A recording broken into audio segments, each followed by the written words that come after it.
কথা না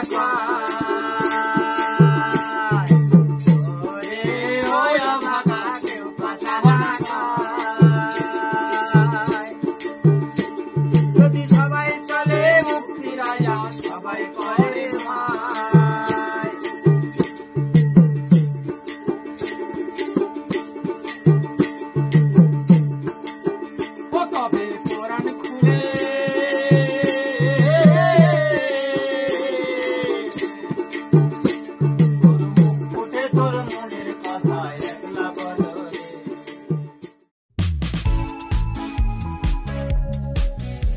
কবিগুরুর স্মৃতিধন্য শান্তিনিকেতনে ঘুরতে বেরিয়েছি আমরা।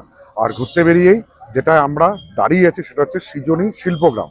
হ্যাঁ, সৃজনী শিল্পগ্রামের গেটের সামনে দাঁড়িয়ে থেকে আমি বাইটস দিচ্ছি। এই সৃজনী শিল্পগ্রামে ঢোকার জন্য বড়দের ক্ষেত্রে টিকিটের মূল্য হচ্ছে 30 টাকা করে। 5 থেকে 12 বছর পর্যন্ত বাচ্চাদের ক্ষেত্রে টিকিটের মূল্য 10 টাকা, মানে আমাদের গুগলের জন্য কিন্তু 10 টাকার টিকিট কাটতে হয়েছে। আর যারা স্টুডেন্ট থাকবে তাদের ক্ষেত্রে কনসেশন রয়েছে, সেক্ষেত্রে তাদেরকেও দিতে হবে প্রবেশ মূল্য মাথাপিছু 10 টাকা করে। চলো এই ভেতরে ঢুকেই বাঁহাতে হচ্ছে টিকিট কাউন্টার, এখান থেকে আমরা টিকিটটা পারচেস করেছি। এবার ঢুকে যাই সৃজনী শিল্পগ্রামের ভেতরে।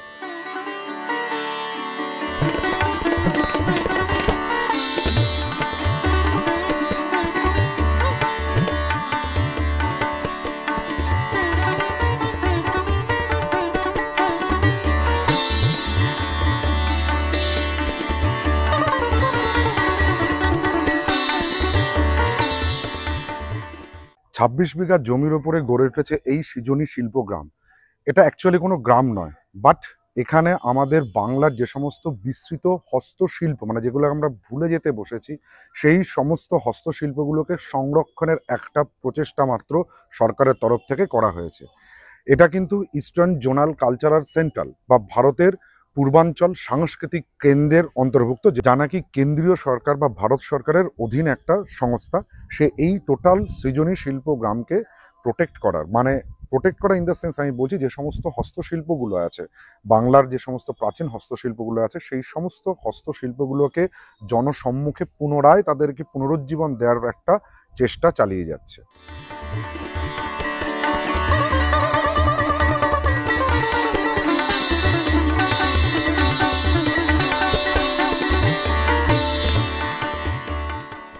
যেহেতু সৃজনীগ্রাম বললাম যে শিল্প সংরক্ষণ, সেরকমই হচ্ছে প্রথমে একটা সংরক্ষণ, সেটা হচ্ছে পুতুল ঘর। দেখো, পুতুল ঘরের ভেতরে কিন্তু যে ছৌ নাচের যে সমস্ত মুখোশ আছে বা রাজস্থানী যে সমস্ত পুতুল নাচের যে পুতুলগুলো আছে, সেই সমস্তগুলোকে তুলে ধরা হয়েছে অ্যাজ ফর এক্সিবিশন। যেহেতু এটা ইস্টার্ন জোনাল কালচারাল সেন্টার, সেই জন্য কেবলমাত্র পশ্চিমবঙ্গ রাজ্যেরই হস্তশিল্পগুলোকে নয়, সমস্ত রাজ্যের প্রায় মৃতপ্রায় বা লুপ্তপ্রায় হস্তশিল্পগুলোকে এখানে তুলে ধরা হয়েছে জনসম্মুখে।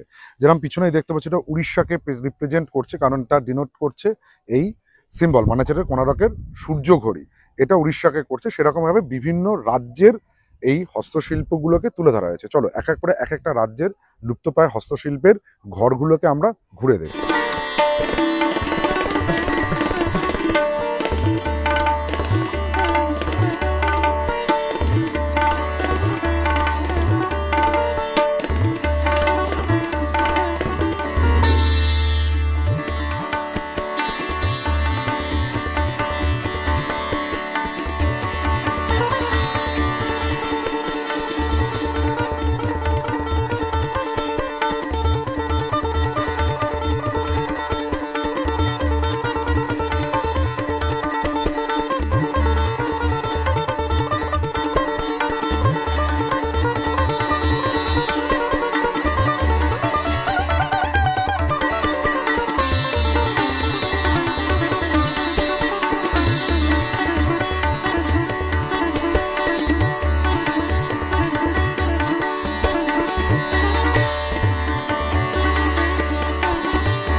সৃজনী গ্রাম বা সাংস্কৃতিক কেন্দ্র, সেখানে বাউল থাকবেন এটা হতে পারে না। হ্যাঁ, লোকগীতি বাংলার মানে বাউল গান যে কত ভালো লাগে সেটা কিন্তু এখানে ঢুকলে প্রতিটা ছত্রে বিভিন্ন জায়গায় এই গানগুলোকে মন ছুঁয়ে যাবে। আর এক মুহূর্তের জন্য যখন তোমরা এই সৃজনী শিল্পগ্রাম ঘুরবে বা আসবে ঘুরতে, সেই সময়তে অন্য একটা জগতে পৌঁছে যাবে। এক কথায় বলতে গেলে সবুজ মাঠ, একটা উন্মুক্ত পুকুর, বিভিন্ন স্টেটের কালচারাল সে সমস্ত হেরিটেজগুলো সংরক্ষণের চেষ্টা, সবকিছু মিলিয়ে অন্তত আমার মনে হয়েছে এখানে রবীন্দ্রনাথ ঠাকুরের ভাবধারার সঙ্গে লুপ্তপ্রায় শিল্পের কোনো একটা মেলবন্ধন গোটা বিশ্বের সামনে তুলে ধরার প্রচেষ্টা করেছে সরকার। আর এই প্রচেষ্টাকে আমি অন্তত আমার তরফ থেকে, ট্রাভেলার্স ডায়েরির তরফ থেকে কুর্নিশ জানাই।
লোকসংস্কৃতি যেরকম উঠেছে, হস্তশিল্প যেরকম উঠেছে, সেরকম কিন্তু বিভিন্ন স্কাল্পচারের মাধ্যমে অনেক কিছুই আমাদেরকে বলা হয়েছে। দেখো পিছনে এই যে মূর্তিগুলো রয়েছে, এই মূর্তিগুলো কিন্তু কোনোভাবে ওড়িশার শিল্পরীতিকে তুলে ধরছে।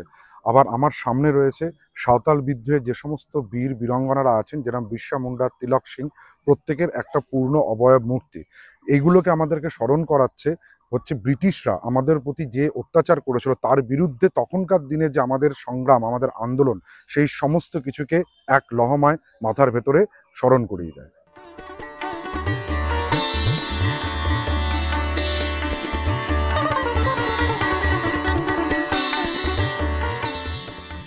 সাঁওতাল বিদ্রোহের মূর্তিগুলো যেরকম আমাদের সাঁওতাল বিদ্রোহ বা সংগ্রামের কথা বোঝায়, ঠিক আমার পিছনের গৌতম বুদ্ধের মূর্তিটা কিন্তু আমাদেরকে ত্যাগ, অহিংসা আর শান্তির যে বাণী সারা বিশ্বে আছে সেটা ছড়িয়ে দেয়। তারই প্রতীক বহন করে চলেছে সৃজনী শিল্পগ্রামের মাধ্যমে গোটা বিশ্বকে। আর একটা ইনফরমেশন তোমাদের সঙ্গে শেয়ার করি, সেটা হচ্ছে এই সৃজনী শিল্পগ্রামের টাইমিং অ্যান্ড শিডিউল।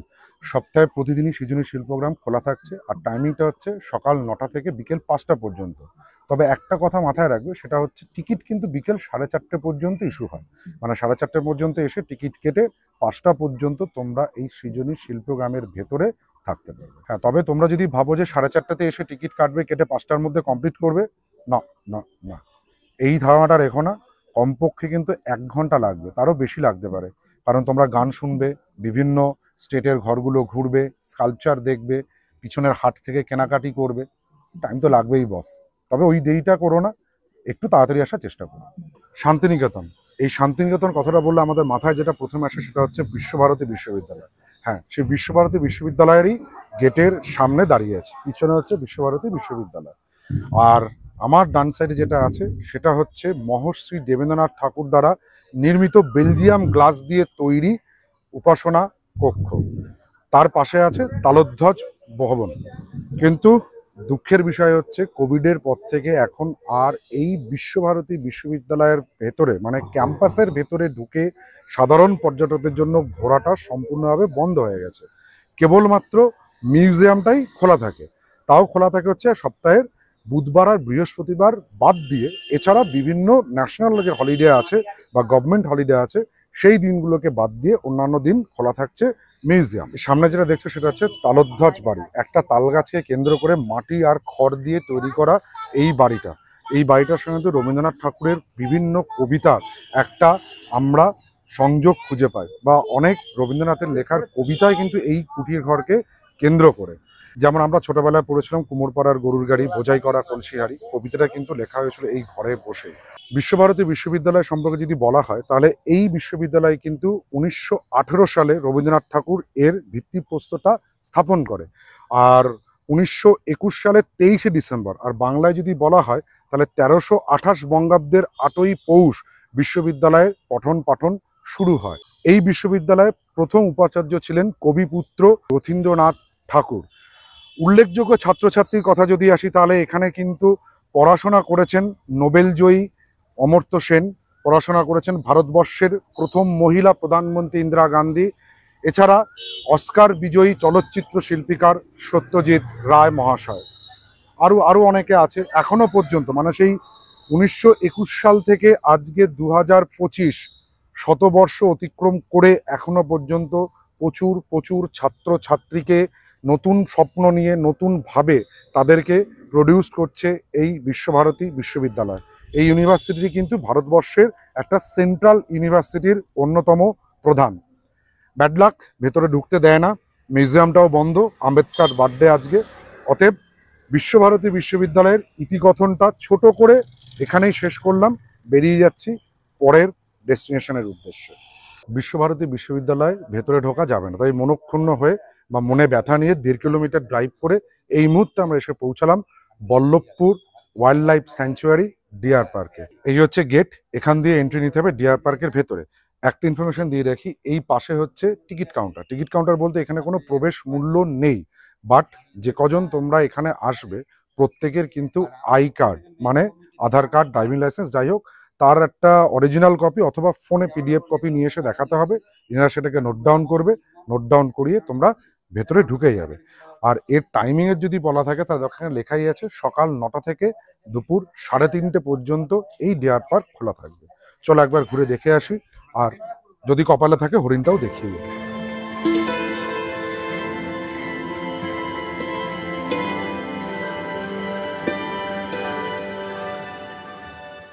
জায়গার নাম যেহেতু বল্লভপুর, সেই জন্য এই অভয়ারণ্যের নাম হয়েছে বল্লভপুর অভয়ারণ্য। 1957 সালে প্রথমে এই যে অঞ্চলটিকে মানে এই ফরেস্টটিকে প্রথমে রিজার্ভ ফরেস্ট হিসেবে ডিক্লেয়ার করা হয়। তারপর 1977 সালে 2.012 বর্গ কিলোমিটার এরিয়াটাকে নিয়ে ডিক্লেয়ার করা হয় একে অভয়ারণ্য।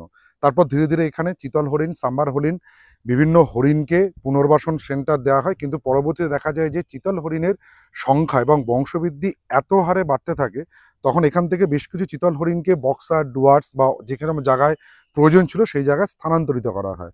বর্তমানে আছে 2-1টা রয়েছে, আর এদিক পর্যন্ত বন্ধ রয়েছে। মানে সংরক্ষণ বলো বা রক্ষণাবেক্ষণ বলো, এটার কিন্তু প্রচণ্ড পরিমাণে অভাব রয়েছে।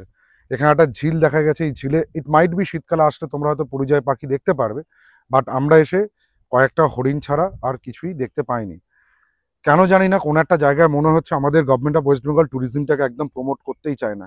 কিছু কিছু জায়গা আছে, মানে আমি এটুক মানছি যে দার্জিলিং, কালিম্পং, দীঘা ছাড়া সেরকমভাবে পশ্চিমবঙ্গে কিন্তু ঘোরার জায়গা নেই, কিন্তু যে জায়গাটুকু আছে সেই জায়গাগুলোকেও যদি আমরা ঠিকভাবে রিনোভেট করতে পারি, সেই জায়গাগুলোকে যদি আমরা আরও বেশি ট্যুরিস্টদের জন্য আকর্ষণীয় করে তুলতে পারি, তাহলে কিন্তু আমার মনে হয় ভালো হবে। কারণ হচ্ছে শান্তিনিকেতনে বিশ্বভারতী বিশ্ববিদ্যালয় বন্ধ, কারণ লোকের ইমোশন কিন্তু রবীন্দ্রনাথ ঠাকুর, তার সঙ্গে আমরা জড়িয়ে আছি। তার প্রতিটা শিল্পকলা, রামকিঙ্কর বেজের ছবি বলো, চৈতালি বলো, বা এর ভেতরে যে ছাতিনতলা বলো, এই জায়গাগুলোতে যদি ঢুকতে নাই পারি, তার সত্ত্বেও আমাকে কোনো একটা জায়গায় তো কম্পেনসেট করতে হবে। সেই কম্পেনসেটের জায়গায় বল্লভপুর ডিয়ার পার্ক কিন্তু হতে পারে, কিন্তু দেখো কিরম উদাসীন অবস্থা আমাদের ফরেস্ট ডিপার্টমেন্টের। যাই হোক, অ্যাপিল করবো ঠিকঠাকভাবে বস এগুলোকে ঠিক করো, করলে তো আরও লোকজন আসতে পারবে, আমাদের রাজ্যেরই তো ডেভেলপমেন্ট আরও বেশি হবে। ডিয়ার পার্ক ঘোরা হয়ে গেছে, বাস ডিয়ার পার্ক ঘোরা আজকে আমাদের দিনের একেবারে শেষ লগ্নে দাঁড়িয়ে আছি প্রকৃতি ভবনের সামনে। হ্যাঁ, প্রকৃতির টানে, প্রকৃতির মাঝে বল্লভপুরের এ যেন এক রূপকথার দেশ হচ্ছে প্রকৃতি ভবন। অ্যাকচুয়ালি এটা একটা natural museum. Natural museum means এখানে যে সমস্ত স্কাল্পচারগুলো আছে, পাথরের হোক বা গাছের হোক, এগুলো কোনো শিল্পী বানায়নি, বানিয়েছে তাদের থেকেও বড় শিল্পী, মানে হচ্ছে নেচার, প্রকৃতি বানিয়েছে। নিজস্ব কারিগরি দক্ষতায় প্রকৃতি যে সমস্ত স্কাল্পচার বা রূপমূর্তি ধারণ করেছে, সেইগুলোকেই প্রিজার্ভ করা হয়েছে এই প্রকৃতি ভবনে। চলো ভেতরে ঢুকি, প্রকৃতি ভবনে সব কিছু দেখি আর গল্প ভেতরেই করছি।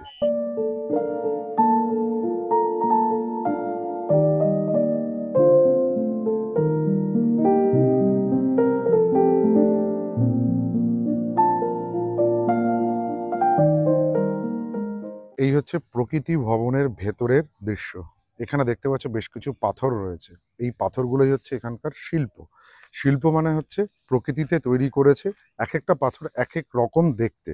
এবার সেটাকে তোমাদেরকে কিছুটা অ্যাজাম্পশন করতে হবে যে এটা আদৌ আসছে, মানে দেখে অ্যাজাম্পশন।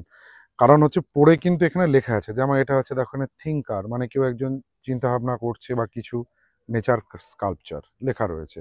পাশেরটা রয়েছে কক, মানে ওটা মুরগির মতন দেখতে, সেই জন্য ওটাকে নাম দেওয়া আছে কক।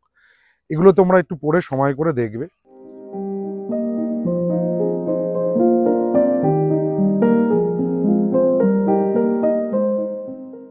প্রকৃতি ভবনের ভেতরে ঢোকার পর দেখবে টোটাল 4টে গ্যালারি। ঢুকে আমার বাঁ হাতে, মানে ঢুকলে হচ্ছে ডান দিকে পড়বে, বাট আমি যেখানে দাঁড়িয়ে আছি আমার রেসপেক্টে বাঁ হাতে হচ্ছে গ্যালারি 1 আর 2, আর ডান হাতে একটুখানি ওপর দিয়ে উঠে যেটা থাকছে সেটা হচ্ছে গ্যালারি 3, 4। এর ভেতরেও বেশ কিছু মানে স্কাল্পচার রয়েছে, সেগুলো তোমরা দেখতে পারো। আর একটা ইনফরমেশন তোমাদের দিয়ে রাখি, এই প্রকৃতি ভবনে ঢুকতে গেলে কিন্তু মাথা পিছু 40 টাকা করে দিতে হবে হচ্ছে এন্ট্রি ফি। তবে 6 বছর পর্যন্ত বাচ্চাদের কোনো এন্ট্রি ফি লাগবে না। আর আমরা যেরকম সাবলীলক্রমে ভেতরে মোবাইল নিয়ে ভিডিওগ্রাফি করছি বা ব্লগিং করছি, এটার জন্য আমাদেরকে দিতে হয়েছে 20টি টাকা।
শান্তিনিকেতনে যখন তোমরা ঘুরতে আসো তখন কিন্তু বাকেট লিস্টের মধ্যেই প্রকৃতি ভবনটাকে রাখতেই পারো, অনায়াসেই রাখা যায়। আর একটা ইনফরমেশন দিই, সেটা হচ্ছে এই প্রকৃতি ভবনের টাইমিং অ্যান্ড শিডিউল। এই প্রকৃতি ভবন সপ্তাহের প্রতিদিনই খোলা থাকছে, সকাল 9টা থেকে বিকেল 5টা পর্যন্ত। এর মধ্যে আসলে তোমরা প্রকৃতি ভবনে বেশ কিছুটা সময় কাটাতে পারো। আর উপরি পাওনা দেখো, এইখানে রয়েছে প্রকৃতি অঙ্গন গীতাদির ক্যাফে ও রান্নাঘর। এখানে বসে একটুখানি হালকা ফুলকা স্ন্যাক্স কফি মজে যেতেই পারো তোমরা। যাই হোক, এবার চলে যাব সোনাঝুরির হাট দিয়ে শান্তিনিকেতন ভ্রমণের ইতি করতে চলেছি আমরা, মানে সোনাঝুরি হাট হয়ে ইতি করব। চলো, তোমাদের সঙ্গে সোনাঝুরি হাটেই আবার দেখা হচ্ছে।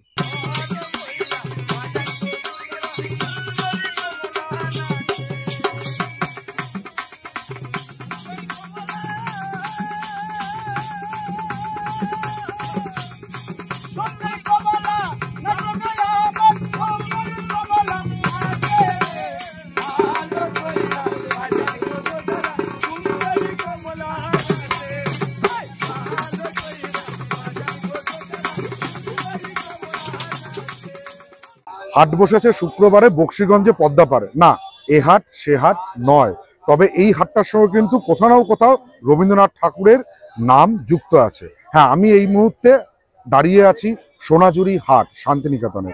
দেখতে পাচ্ছ এখানে বিভিন্ন রকমের স্টল কিন্তু এখানে রয়েছে। কোথাও চামড়ার ব্যাগ রয়েছে, কোথাও রয়েছে গয়নার দোকান, মানে ইমিটেশন গয়নার দোকান, কোথাও রয়েছে শাড়ি, বেড কভার, কোথাও বা রয়েছে বাউলের সঙ্গে একাত্ম হয়ে যাওয়া নাচে গানে মাতোয়ারা মানুষের দল। এই সমস্ত কিছুই বৈশিষ্ট্য হচ্ছে সোনাঝুরির হাট। তো চলো আমাদের সঙ্গে এক্সপ্লোর করো সোনাঝুরির হাটকে।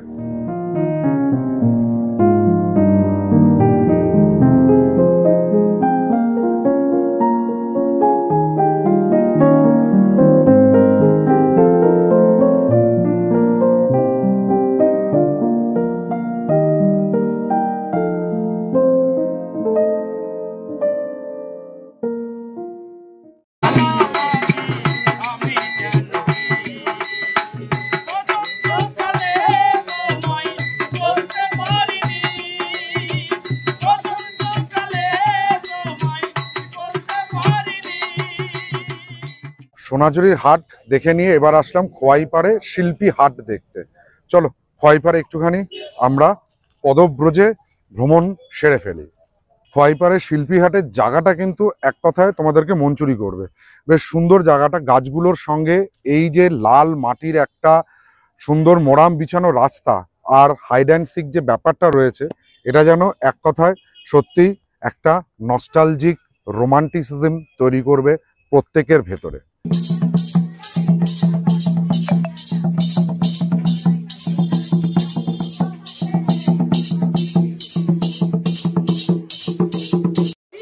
সকালবেলায় ব্রেকফাস্ট করেই শান্তিনিকেতনের এই প্রান্ত থেকে ও প্রান্ত ঘুরেছি। প্রচন্ড গরম ছিল, যেহেতু এটা মে মাস, আর গরমের সমস্ত আজ যে সারাদিনের যে ট্যুর ল্যাক আমাদের হয়েছে সে সমস্ত কিছুকে কাটানোর জন্য নেমে পড়েছি এখন লা সোনাঝুরি সুইমিং পুল। বেশ কিছুটা সময় এটা সুইমিং পুলে আমরা দাপাদাপি শুরু করবো। সবাই আছে এখানে। হ্যাঁ, আমাদের যে 11 জনের টিম মেম্বার ছিল তার ভেতরে কিন্তু প্রতাপদার মা বাবা দিদি ঘরে রেস্ট নিচ্ছে, তারা নামবে না। আমি আছি, প্রতাপদা আছে, গোগল রয়েছে, ছোট মামা আছে, কাকুমা রয়েছে, আর ওখানে রয়েছে স্নেহা মানে আমাদের বোন, আর এই পারে বসে আছে বরুণের বাবা আমাদের মহেশ কাকু। চলো এবার একটু সুইমিং পুলে ঝাপাঝাপি শুরু করি।